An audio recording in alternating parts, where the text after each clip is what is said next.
Olá, a nossa viagem pela costa alentejana continua. Estamos em Sines e hoje vamos visitar a Casa-Museu Vasco da Gama e perceber a relação entre um navegador e esta cidade. Navegador e explorador português Vasco da Gama, em 1497 partiu de Belém a descoberta de caminho marítimo que o levaria ao mundo novo, à Índia. Mas o nós, por aí, partiu para a costa alentejana para redescobrir o mundo que existe dentro de Portugal. E assim chegamos a Sines.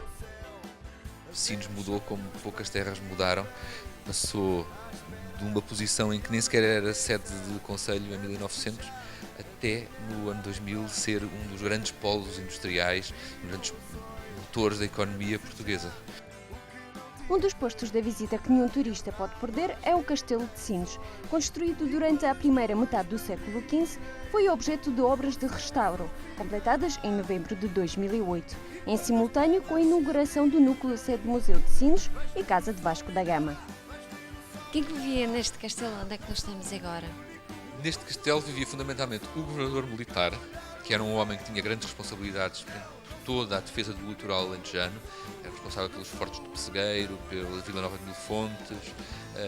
Vivia uma guarnição de militares, 20, 30 homens, e isso variou ao longo do tempo.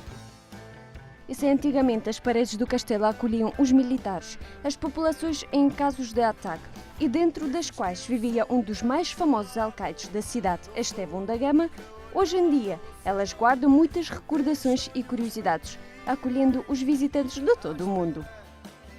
Eu chamava a atenção por esta construção que está atrás de nós. Ela tem dois aspectos muito curiosos. Ela aparece referida numa visitação de 1480, que nos diz claramente que foi feita por Estevão da Gama, o pai de Vasco da Gama, que aqui foi alcaide e que se preocupou muito em reforçar a defesa deste paço e de todo o castelo. É uma porta dupla. No caso da porta do castelo ceder, havia uma segunda porta interior e um espaço entre essas duas portas, em cujas paredes estavam abertas seteiras. Quem estivesse no interior poderia disparar setas e proteger essa segunda porta, que era o último reduto de entrada aqui no paço. Através de vários objetos se reconstrói a história daquele tempo. Na verdade, pouco se sabe sobre a vida de Vasco da Gama antes de ser nomeado capitão-mor da frota que descobria o caminho marítimo para a Índia. Mas na casa de Vasco da Gama em Sines, eu descobri algumas curiosidades sobre esta famosa personalidade. Era um homem de um temperamento bastante forte, muito decidido, e há de quem se punha à frente dele. Há uma série de situações de rixas e de coisas que estão associadas a ele, e na Índia foi um homem muito duro. O que é facto é que, assim, com um punhado de homens, ele conseguiu fundar um império numa zona que era, na altura, das mais ricas e desenvolvidas do mundo. Nascida em Sines, na terra dos pescadores, Vasco da Gama desde pequeno esteve ligado às águas do oceano. Um dos primeiros dados biográficos que temos é que ele é enviado para apresar alguns navios franceses aqui na costa alentejana e no Algarve. Isto é das primeiras coisas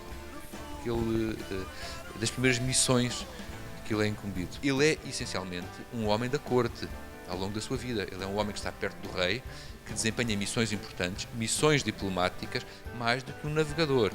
Que ele tinha ligações ao mar, que alguma coisa saberia e que pelo menos saberia muito bem como conversar e dar ordens a bordo de um navio, é um facto.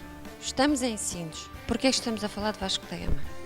Estamos a falar aqui muito concretamente do Vasco da Gama, porque dos sítios por onde ele passou foi aquele onde ficaram mais testemunhos materiais dessa presença. Temos este castelo, que o pai era alcaide e onde fez obras. Estivemos a ver lá embaixo alguns desses detalhes. E depois temos a Igreja da Senhora das Salas, que ele mandou reedificar. Temos o sítio onde ele começou a construir a sua casa. De facto, aqui podemos seguir as pegadas dele com grande certeza documental. E o desejo que ele teve, quando voltou da Índia, de ser senhor de Sines e voltar à sua terra natal, e que não conseguiu concretizar, porque a terra pertencia à Ordem de Santiago. Não achou esta viagem ao século XV fascinante? As paredes do Castelo de Sines ainda guardam muitas recordações para serem contadas e muitos segredos para serem revelados. Descubra para si a cidade de Sines e apaixone-se pela terra de Vasco da Gama.